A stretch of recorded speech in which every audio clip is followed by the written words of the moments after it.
आत्म चेतन जो है ना, वो ज्ञान स्वरूप ही है। आत्मा ज्ञान स्वरूप ही है। इसलिए ज्ञान नहीं होता, ज्ञान तो है, उस ज्ञान का अनुभव इसलिए नहीं होता है। अज्ञानेनावृतम ज्ञानम तेन मुह्यन्ति जन्तवः। अज्ञान ने ज्ञान को ढक रखा है। सत्संग से, साधु संग से, साधन से अज्ञान का आवरण हट जाता है तो स्वरूप में स्थिति हो जाती है। जीव अपने स्वरूप ज्ञान को विस्मृत क्यों हुआ? क्या भगवान ने उसके ज्ञान को नष्ट कर दिया? नहीं, भगवान ज्ञान नष्ट नहीं करते हैं। जीव अपने ज्ञान को क्यों खो देता है, अपने ज्ञान को क्यों विस्मृत हो जाता है, इसके हेतु इस पद में गिनाए गए। याहिते में हरि ज्ञान गंवायो, हे हरि, इसी कारण से मैंने ज्ञान को गंवा दिया। देखिए, जब जीव अपनी माता के गर्भ में होता है उस समय उसे अपने सैकड़ों जन्मों की स्मृति रहती है, और किस किस कारण से हमें इस जन्म मृत्यु के चक्र में किस किस जन्म में पड़ना पड़ा, कितने कष्ट उठाने पड़े, ये सब उसको याद आते। तब वह अत्यंत विकल होकर भगवान से प्रार्थना करता है। श्रीमद् भागवत के तृतीय स्कंध में श्री देवहूति कपिल संवाद में इस प्रकरण की विस्तृत चर्चा है, वहां पढ़कर इस प्रकरण को देख लेना चाहिए। जीव भगवान की स्तुति भी करता है, प्रार्थना करता है, प्रभु इस गर्भवास के कष्ट से मुझे मुक्ति दिलाइए। और विनय पत्रिका में भी गोस्वामी जी ने कहा, अब जन जाए भजो चक्रपाणी, अब मैं जन्म लेकर चक्रपाणी भगवान का ही भजन करूंगा। ये बार बार सौगंध खाता है, प्रतिज्ञा करता है। तब भगवान कृपा करके इसको जन्म का अवसर देते हैं, और जन्म लेते ही भगवान की प्रचंड माया के प्रभाव से उस प्रसव की वेदना के असह्य कष्ट से उसके ज्ञान की विस्मृति हो जाती है, और वो कहां कहां करके रोने लग जाता है। फिर संसार के झूठे लोग उसको झूठी पढ़ाई पढ़ाने लग जाते हैं। संसार के झूठे लोग उसको झूठी पढ़ाई पढ़ाने लग जाते हैं। झूठी पढ़ाई क्या है? काका, मामा, नाना, बाबा। अब वो टुकुर मुकुर देखता है कि इस आदमी को काका कहा जा रहा है, इसको नाना, अभी बोलना नहीं जानता है। एक अक्षर बोलता, दो अक्षर बोलता, तोतलाता है, लड़खड़ाता है बोलने में, धीरे धीरे कहने लगे तो मामा, काका, ताता, दादा ऐसे बोलने लग जाता है, भैया ऐसे बोलने लग जाता है। और बहुत बोलने लग जाता है, धीरे बोलना सीख जाता है तो खूब बोलने लग जाता है। ये सब झूठी पढ़ाई है। न कोई काका है, न कोई चाचा है, न कोई मामा है, न कोई नाना है, न कोई बाबा है। शरीर नहीं मिला था तो कोई काका, मामा, नाना, बाबा नहीं थे।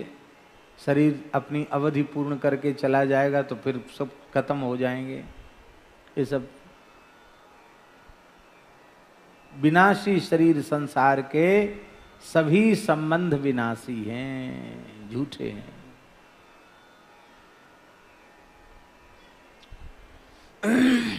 अब देखिए, एक बात और ध्यान से सुनने की है। आप कहेंगे कि फिर इसमें तो जीव की क्या कमी है? भगवान की प्रचंड माया के प्रभाव से उसके ज्ञान की विस्मृति हो गई। भूमि परत भा डाभर पानी, जिम जीवहि माया लपटानी। माया लपट गई, स्वरूप की विस्मृति हो गई।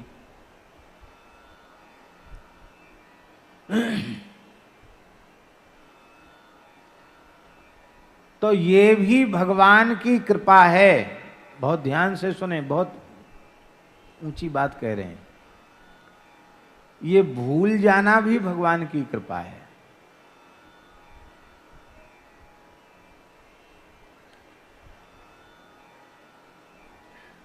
हमारी अपनी सावधानी में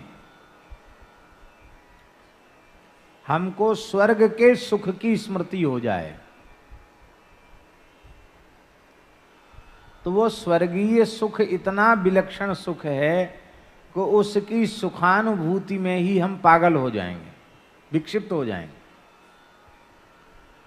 और नरक के असह्य कष्ट की अनुभूति हो जाए तो उस पीड़ा का अनुभव करके, उस पीड़ा का चिंतन करके, विचार करके हम पागल हो जाएंगे।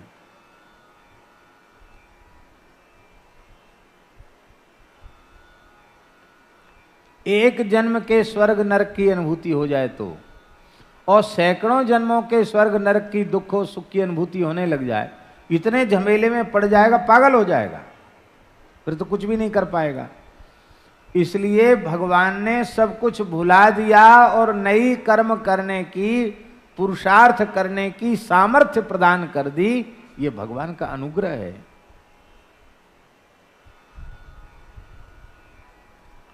और हम अपने गर्भ की अवस्था में भजन करने की प्रतिज्ञा करके आए हैं।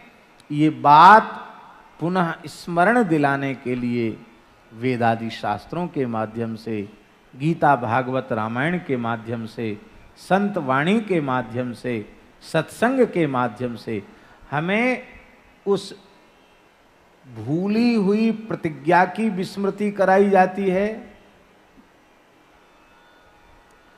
नरकादि का वर्णन करके, कष्ट का, दुख का, भोगों की, संसार की असारता का वर्णन करके दुखों की अनुभूति कराई जाती है, जिससे हमारा मन इस असार संसार से हट करके भगवान की ओर बढ़े। तो भगवान ने शास्त्रों को प्रकट करके, ऋषि महर्षियों की पवित्र वाणियों को प्रकट करके, आर्ष ग्रंथों को प्रकट करके हम सब जीवों पर अनुग्रह किया। भगवान का कोई दोष नहीं, हमारा अपना दोष है। हमने अपने ज्ञान को क्यों गंवा दिया? तो उसका पहला कारण है परिहरि हृदय कमल रघुनाथ ही। हमारे हृदय कमल में श्री रघुनाथ जी विराजमान हैं। उनको तो हमने देखा तक नहीं।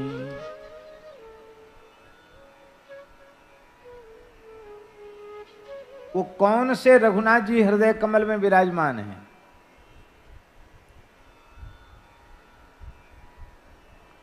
सो आनंद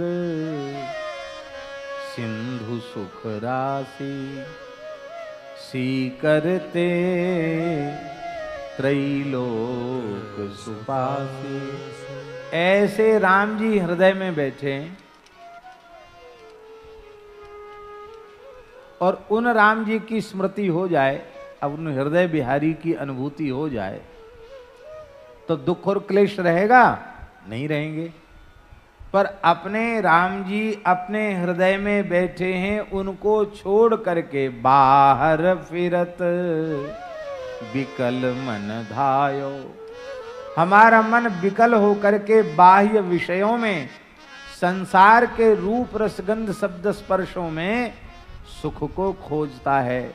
सुख निधान भगवान हृदय में बैठे हैं, आनंद सिंधु भगवान हृदय में बैठे हैं, लेकिन उन भगवान की ओर देखता नहीं है। बाह्य विषयों की ओर सुख का अनुसंधान करता है, सुख का अन्वेषण करता है। कैसे? तो उदाहरण दे रहे हैं गोस्वामी जी महाराज। कहते हैं जैसे कुरंग माने मृग,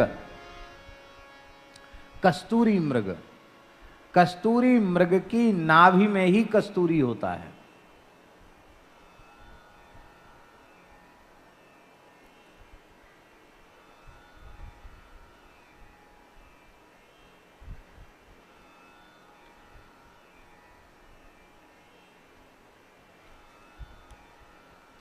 बड़ा सुंदर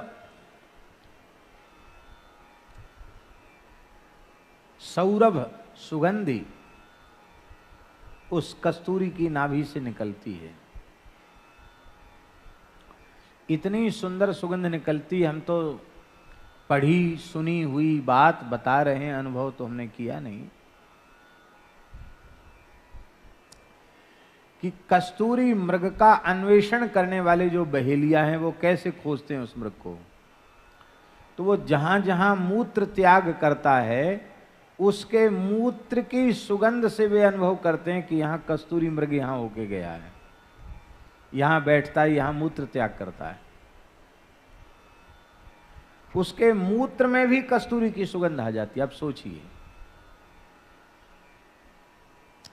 और अपनी ही सुगंध से वो इतना मतवाला हो जाता है कि वनों में भटकता फिरता है कि कहां से सुगंध आ रही, कहां से सुगंध आ रही है, लेकिन अपनी नाभि की ओर वो नहीं देखता है कि ये सुगंधी का भंडार तो यही है, सुगंधी का खजाना तो यही है। ऐसे ही कस्तूरी मृग के समान हम चारों ओर खोज रहे हैं, लेकिन हृदय में अपने हृदय बिहारी को नहीं देख पा रहे हैं। दूसरा उदाहरण देते हैं। सरोवर में सुंदर निर्मल जल भरा हुआ है, लेकिन ऊपर से थोड़ी काई आ गई है, शैवाल आ गई है, घास आ गई है, भीतर निर्मल जल है। अब जल तो दिखता नहीं, वो हरी हरी शैवाल और घास आदि दिखाई पड़ती है। तो वह अत्यंत जल रहा था ताप से, लेकिन उस सरोवर की थोड़ी सी उस जल के शैवाल को, घास को हटा देता तो सुंदर स्वच्छ निर्मल जल उसे प्राप्त। उसको तो हटा ही नहीं, भ्रमवश उसने समझ लिया कि ये तो जैसी हरी हरी घास होती है ऐसी घास है, मैदान है, यहाँ पानी है ही नहीं। पानी से व्याकुल था, पानी के लिए व्याकुल था, एक एक बूंद के लिए तरस रहा था, एकदम घबरा रहा था। लेकिन थोड़ा सा यत्न करता, उस काई को, शैवाल को हटाता तो सुंदर जल उसको मिल जाता, स्नान कर लेता, जल पी करके अपनी गर्मी को बुझा सकता था। लेकिन यह अपनी प्यास को नहीं बुझाना चाहता है। कहने का तात्पर्य यह है कि हृदय रूपी सरोवर में सच्चिदानंद घन परमात्मा रूपी अनंत शीतल जल भरा हुआ है, किंतु अज्ञान की काई आ जाने के कारण वो मृगजल रूपी संसार सुख में जल को खोजता, मृग तृष्णा जिसको कहते हैं। वहां पानी है ही नहीं, जहां पानी था वहां तो यत्न ही नहीं करता, और जहां पानी नहीं है वहां पानी की खोज करते करते मृत्यु को प्राप्त हो जाता है। तो अब इसमें जल का क्या दोष है? उस मृग के अज्ञान का ही दोष है। तीसरा उदाहरण दे रहे हैं। व्यापत त्रिविध ताप तनु दारुण, तापर दुसह दरिद्र सतायो। दैहिक, दैविक, भौतिक तीनों तापों से ये शरीर जल रहा है। उसके ऊपर भी क्या है? साधन बन नहीं पा रहा है, साधन का अभाव है।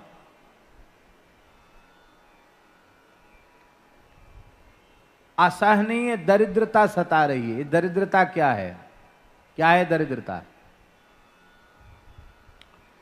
वस्तु का, पदार्थ का अभाव, इसका नाम दरिद्रता नहीं है।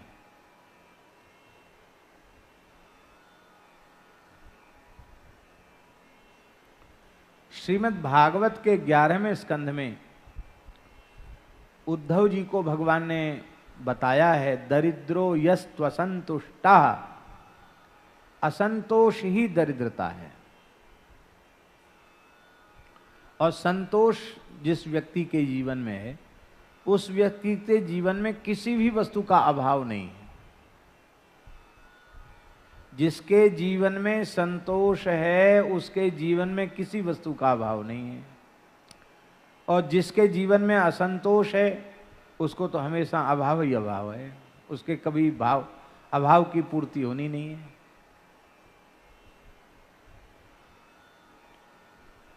आत्मन्येवात्मना तुष्टः, इसका प्रत्यक्ष दर्शन हमारे पूज्य महाराज जी में होता था। कभी असुविधा असंतोष का अनुभव ही अपने पूरे जीवन में नहीं हुआ, पूरे जीवन में, चाहे जैसी परिस्थिति में, असंतोष नहीं, पूर्ण संतोष। चाहे जैसी अव्यवस्था रही आवे, उनको इतना संतोष भीतर से रहता था कि किसी भी प्रकार से वे कभी क्षुब्ध या असंतुष्ट होते ही नहीं थे। राजस्थान के एक गांव में गए, कथा थी, हम भी साथ में थे, हमारी अवस्था छोटी थी। वृंदावन से रोडवेज बस में बैठे तो जयपुर पहुंचे, बस अड्डा, वहां से एक दूसरा वाहन बदला तो हरमाड़ा पहुंचे, हरमाड़ा एक जगह वहां पहुंचे, वहां से फिर वाहन बदला तो चोमू पहुंचे, और वहां से फिर चले तो कहाँ बीच में एक जगह उतर गए रोड के सहारे, वहां से फिर पैदल चले 3-4 किलोमीटर होगा शायद। हम तो परेशान, सवेरे के चले, खाए पिया कुछ नहीं, शाम हो गई, वाहन बदलने पड़े ना, प्रतीक्षा करें। महाराज जी रास्ते में कुछ पाते नहीं थे, भुने हुए चना रखते थे हम लोगों के लिए, थोड़ा सा चना दे दिया, और एक अग्नि दीपक चूर्ण होता था उसको एक पुड़िया दे दिया, एक चुटकी उसको मुंह में जायका बनाने के लिए इसको चूर्ण खा लो, थोड़ा सा चना खा लो। बाहर का पानी पीना नहीं, एक डिब्बा में, स्टील के बड़े डिब्बा में पानी रहता था, उसी से पानी पी करके थोड़ा बहुत निर्वाह करते थे। जैसे ही रोड के सहारे उतरे तो हम तो एकदम परेशान थे। बोले थोड़ा चलना पड़ेगा पंडित जी, आपका सामान हम ले लेते हैं, कोई बात नहीं, पैदल तो चले चलो। तो हमारा सामान भी अपना सामान तो खुद लिए थे, हमारा सामान भी ले लिया। पैदल चल के वहाँ पहुँचे। वहाँ अब तो बढ़िया आश्रम बन गया, वहाँ पहले कुछ नहीं थी व्यवस्था। वहाँ पहुँचे तो मैं खेत की मेड़ पर चलते चलते, एक घर बना था, भाटा पत्थर होते ना, पत्थर के भाटाओं का घर बना था, उस पर प्लस्तर वगैरह नहीं था, न दरवाजा लगा था उसमें, न खिड़की लगी थी, खाली दरवाजे के चिन्ह बने थे, खिड़की के चिन्ह बने थे, और बाजरे की करब उसी की खिड़की को ढकने का उसका साधन बना था, और दरवाजे का साधन भी। उसको हटा दो तो बाहर निकल जाओ, बंद कर दो तो फाटक बंद हो गया, ऐसा था। भीतर भी करब बिछी हुई थी, एक तखत पड़ा था, काला कंबल पड़ा था महाराज के लिए, एक घड़े में पानी, कुछ नहीं, और कोई व्यवस्था नहीं, बिजली थी नहीं। अब जब ऐसी व्यवस्था है तो खाने पीने का तो कोई प्रश्न ही नहीं। वहाँ आए के बैठे तो महाराज जी, अब हम लोग कहाँ आ गए जंगल में, महात्मा ने बुलाया, कहाँ चले आए।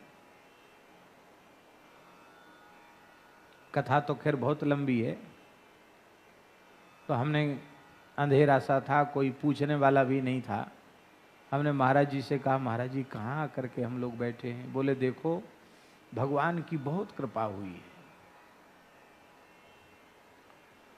कितना सुंदर राजस्थान का पवित्र इलाका है, कोई प्रदूषण नहीं है, सुंदर हवा चल रही है, और सब रोगों की यही दवा, मिट्टी पानी और हवा।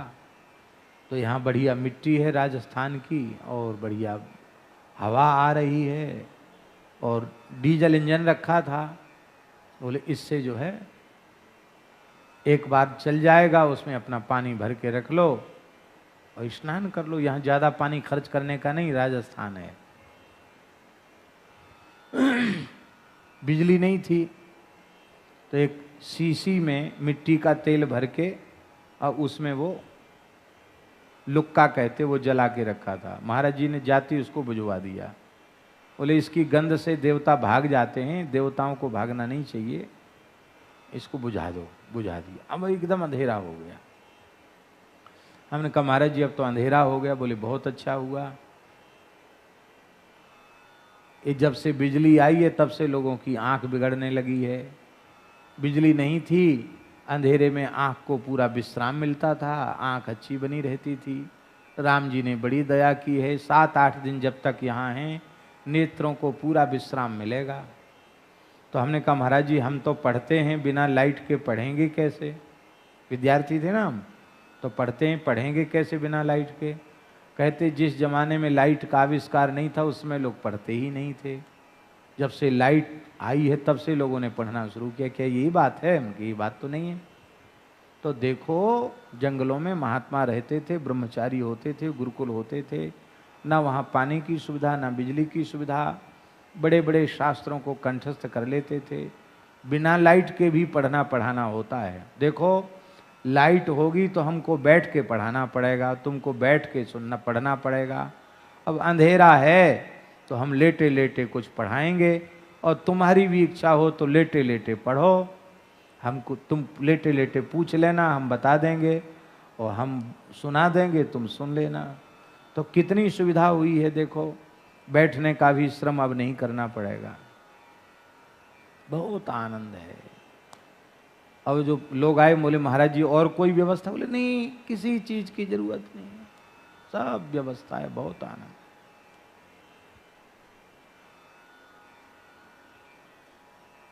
कभी जीवन में कोई असुविधा और असंतोष हुई नहीं।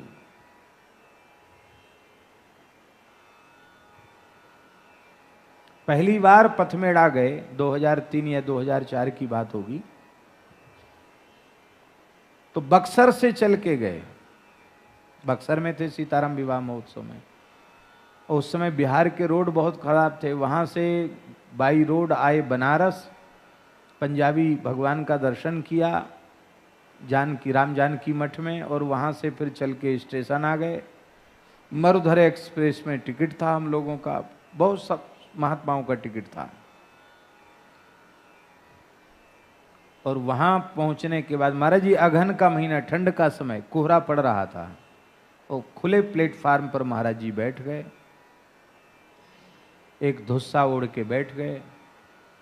और वहां एक साथ तो वो बोलता नहीं है स्टेशन वाला कि गाड़ी इतने घंटे लेट है, गाड़ी अपने निर्धारित समय से कुछ देरी से चल रही है, और आपकी असुविधा के लिए हमें खेद है, बस इतना कहता है।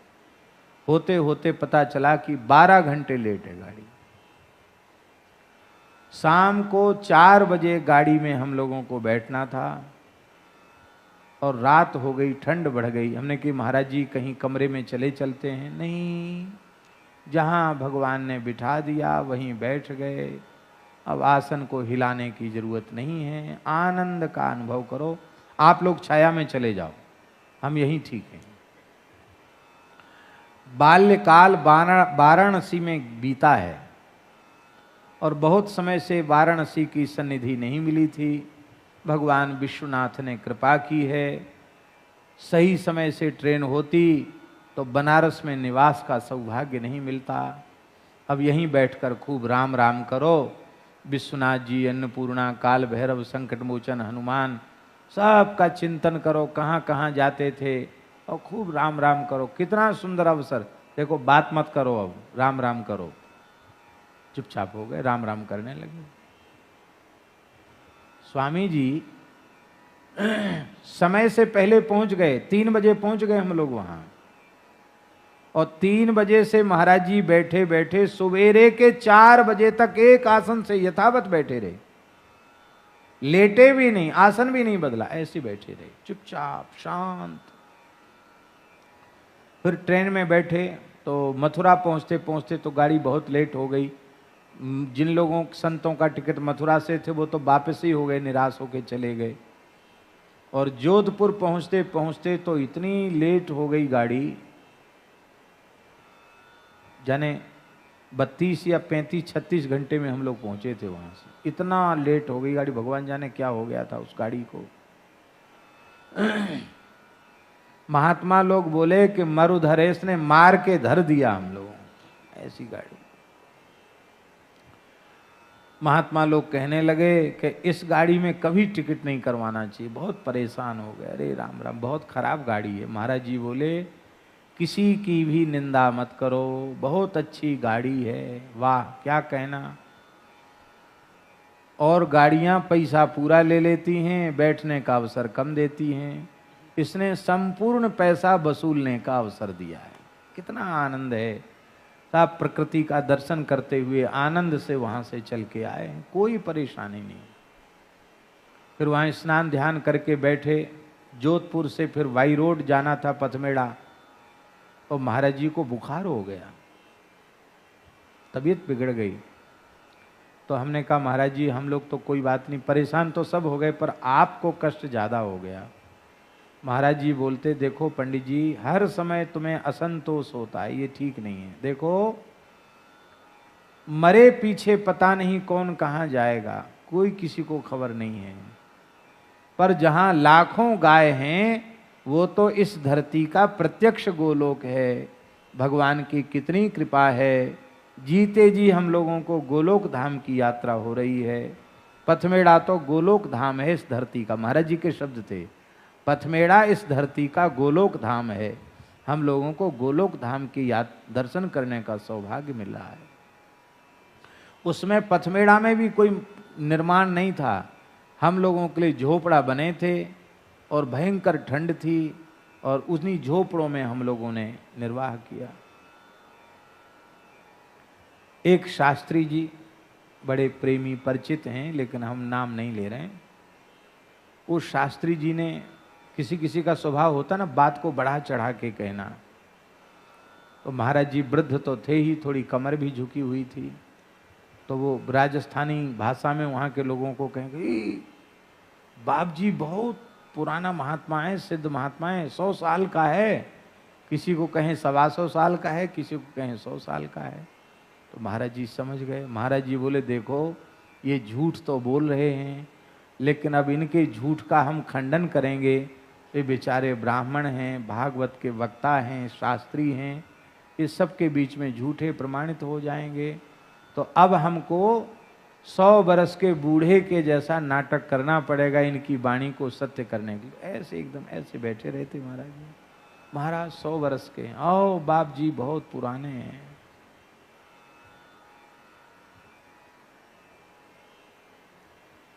कैसा अद्भुत जीवन था, समझ में नहीं आता कि ऐसा भी हो सकता है क्या। पर हो सकता नहीं, ऐसा देखा, 1-2 अवसरों, सैकड़ों अवसरों पर देखा।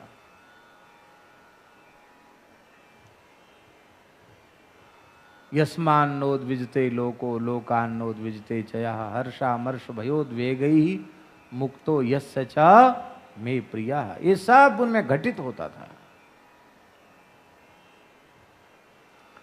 तो असंतोष ही दरिद्रता है और दरिद्रता ही दुख है। नहीं दरिद्र सम दुख जग माही, असंतोष ही दरिद्रता है। और इस असंतोष रूपी दरिद्रता का परिणाम क्या है? असंतोषात पतत्यधः। असंतोष करने वाला व्यक्ति नीचे गिर जाता है। इसलिए हर हाल में संतुष्ट रहना सीखो। कैसी भी परिस्थिति हो, यह समझो कि आज भगवान की कृपा से हमें जो कुछ प्राप्त है, इसकी प्राप्ति की योग्यता भी मुझ में नहीं है। हमारी योग्यता से अधिक भगवान कृपा करके हमको दे रहे हैं। ऐसा विचार हमारे मन में बना रहा है तो हमारे मन में कभी असंतोष नहीं होगा। तो कहते हैं व्यापत त्रिविध तापदा तनु दारुण, तापर दुसह दरिद्र सतायो। इस पर भी दुसह दरिद्र हमको सता रहा है। दरिद्रता क्या? असंतोष रूपी दरिद्रता सता रही है। और कितने दुखी की बात है, हम बाहरी वस्तुओं को, पदार्थों को बटोर करके सुखी होना चाहते हैं। और स्थिति महाराज जी क्या है? अपने ही धाम, अपने हृदय में ही नाम सुर तरु तजी। भगवन नाम रूपी जो वृक्ष है ना, वो प्रत्येक जीव के भीतर प्रतिष्ठित है। हरि नाम सबके भीतर प्रतिष्ठित है।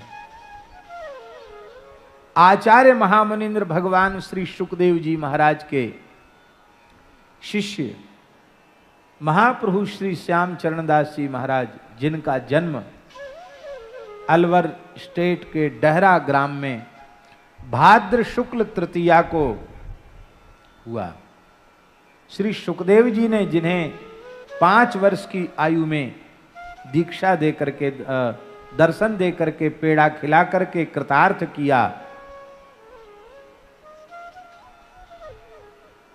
और फिर सुक्तार में विधिवत उन्होंने पंच संस्कार दिए, विरक्त वेश प्रदान किया, श्री चरणदास, श्री श्याम चरणदास यह नाम रखा। भाद्र शुक्ल तृतीया को उनकी जयंती थी और आज अष्टमी को उनकी छठी है। आज सरस कुंज में बहुत उत्सव हो रहा है। भाद्र शुक्ल तृतीया को भी उत्सव होता है और भाद्र शुक्ल तृतीया को भी यहाँ उत्सव मनाना था, लेकिन हमको आने में विलंब हुआ और आने के बाद हमने पूछा कि यहाँ क्या भाई कहाँ उत्सव की तैयारी है? बोले कोई तैयारी नहीं। मैंने कि जब कोई व्यक्ति ही नहीं, कोई तैयारी नहीं, तो अपने नमन राम राम चले गए विश्राम में, थोड़ी लेट हो गए थे। तो आज छठी है और श्री शुक संप्रदाय की पवित्र भावना के अनुसार श्री सुखदेव जी महाराज साक्षात नंद नंदन श्री कृष्ण हैं।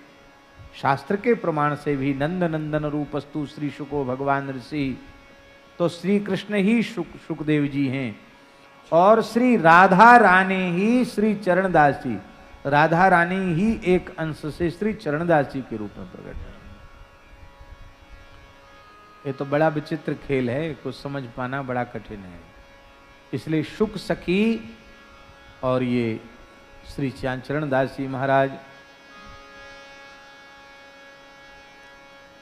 इसलिए महाराज जी लिखा है, प्रेम मंजरी बपु धर्यो नाम श्याम चरणदास, भार्गव कुल में प्रगट हो करी सुभक्ति प्रकाश, करी सुभक्ति प्रकाश बहुरी वृंदावन आए, सेवा कुंज सुख पुंज प्रिया प्रिय दर्शन पाए, इंद्रप्रस्थ मंदिर सूरज कीनो तहां निवास, प्रेम मंजरी बपु धर्यो नाम श्याम चरणदास, प्रेम मंजरी नाम धर्यो नाम श्याम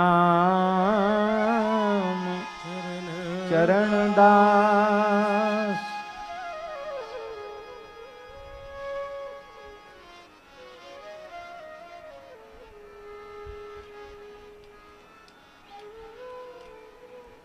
जय जय श्री राधे, जय जय श्री राधे। इसमें छठी का कहाँ है पद? छठी का नहीं है। तो हम जो बात कह रहे थे, श्री श्याम चरणदास जी महाराज, ये बात हम कह रहे थे ना, नाम रूपी कल्प वृक्ष सबके भीतर है। तो श्री श्याम चरणदास जी महाराज, उनके सामने एक युवक घोड़े पर बैठा हुआ आया, बड़ा सुंदर युवक था। उसको देखकर उन्होंने कहा कि महल तो बड़ा सुंदर है पर बिना दीपक के अंधकार छाया हुआ है। युवक ने पूछा कि ये दीपक क्या है, महल क्या है? बोले महल तो ये मानव का शरीर है और दीपक है राम नाम मणि दीप धरु। और ये दीपक सबके भीतर है पर इसकी ज्योति जलाते हैं सदगुरु। बोले सबके भीतर? बोले हाँ, सब प्राणियों में सर्वत्र राम नाम व्याप्त है। तो उस युवक ने पूछा कि ये घोड़े के भीतर भी? बोले हमारे घोड़े के भीतर? हाँ, इसके भीतर भी है। तो इसमें भी ज्योति जल सकती है राम नाम? बोले हैं जल सकती है। जैसे ही उस घोड़े की पीठ पर हाथ रखा श्याम चरणदास जी ने, घोड़ा बोला राम राम राम। सोई युवक ने अपने चरणों अपना सर्वस्व समर्पण कर दिया तब से कहावत हो गई समाज में, चरणदास सदगुरु मुले छौना शिष्य सुजान, एक शब्द में मिट गई सबरी खेचा तान। श्री गुरु छौना उनका नाम हुआ, श्री गुरु छौना जी महाराज, बड़ा सुंदर। तो ऐसा नाम रूपी कल्प वृक्ष भी सब जीवों के भीतर है। नाम रूपी कल्प वृक्ष सब जीवों के भीतर है, पर उस कल्प वृक्ष का सेवन हम नहीं करते। कली नाम काम तरु राम को, दलनिहार दारिद दुकाल दुख। कलयुग में भगवान नाम ही कल्प वृक्ष है। उस नाम का हम आश्रय लें तो सब कुछ हमें प्राप्त हो जाएगा। लूगा रोटी नीके राखे आगे हु की, वेद भाखे विनय पत्रिका में लिखा है, सब कुछ मिल जाएगा। लेकिन उस भगवान नाम रूपी कल्प वृक्ष को छोड़ करके हमने विषय रूपी बबूल का बगीचा अपने हृदय में लगा रखा है, मन लगा रखा है। बबूल के बाग में कांटों के अलावा और क्या मिलेगा। हे भगवान, अंतिम बात है, आपके समान कोई ज्ञान का निधान नहीं है और मेरे समान कोई मूर्ख नहीं है, अज्ञानी नहीं है। यह बात पुराणों ने कही है। इसलिए भगवान विचार करके आपको जो उचित लगे वही हमारे साथ कीजिए। हे भगवान, इस मूढ़ मन ने हमारी बड़ी दुर्दशा की है। मोहि मूढ़ मन बहुत बिगोयो, या के लिए सुनहु करुणा मैं जग जनमी जनमी दुख रोयो। शीतल मधुर पीयूष सहज सुख, निकट ही रहत दूरी जन खोयो। बहु भांति श्रम करत मोह बस, व्रत ही मंद मति बारी बिलोयो। कर्म कीच जिय जान सान चित, चाहत कुटिल मलहि मल धोयो। त्रसावंत सुर सरि बिहाय सठ, फिर बिकल आकाश निचोयो। तुलसीदास प्रभु कृपा करहु अब, मैं निज दोष कछु नहीं गोयो। दासत ही गई बीती निशा सब, कबहु न नाथ नींद भरी सोयो। मोहि मूढ़ मन बहुत बिगोयो। इस मूढ़ मन ने हमको बहुत छकाया। हे करुणामय, इस मन को ही महात्माओं ने मन एव मनुष्याणाम कारणम बंध मोक्षयो, मन ही मनुष्य के बंधन का कारण है, मन ही मनुष्य के मोक्ष का कारण है। जब ये मन मनमोहन में लग जाता है तो ये मोक्ष का कारण बन जाता है, और जब ये मन संसार में भोगों में लग जाता है तो इस संस्कृति के चक्र में डालने वाला हो जाता है। इसी मन के कारण बार बार संसार में जन्म लेकर मैं दुख से रोता फिरा। अत्यंत शीतल मधुर अमृत सहज सुख स्वरूप जो ब्रह्मानंद है, जो अपने अंतःकरण में विद्यमान आत्मा है, वह अत्यंत शीतल है, मधुर है, अमृत है, सहज सुख स्वरूप हैं। ऐसे प्रभु आत्म स्वरूप हैं, सर्वांतर्यामी हैं, हमारे हृदय में विराजे हैं। ऐसे सच्चिदानंद घन भगवान के हृदय में रहते हुए भी हमने उनको विस्मृत कर दिया। जो हमारे सबसे ज्यादा निकट थे उनको हमने सबसे ज्यादा दूर समझ लिया। हमारी आंख की कोर पर लगा हुआ काजल भी हमारे उतने निकट नहीं जितने निकट हमारे भगवान हैं, पर उन भगवान को हमने बहुत दूर समझ लिया।